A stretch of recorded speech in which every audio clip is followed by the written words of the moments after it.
Bunu ayta berіңiz. Emне? Бұл жөнүндө. Бул эми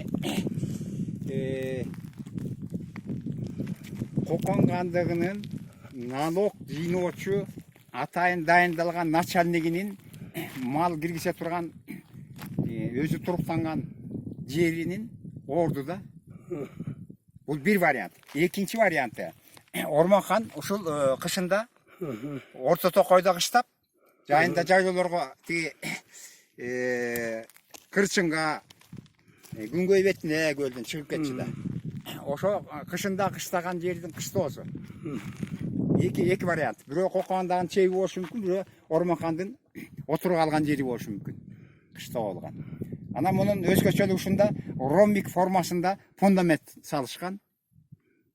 Ушунда туруп атат. Мындай тегерек эмес, төрт бурч эмес, ромбик формасында короо жайдын болушу бул уникалдуу көрүнүш десек болот, Кыргызстан масштабында. Ошо. Азыр өлчөп чыгалы метрлеп.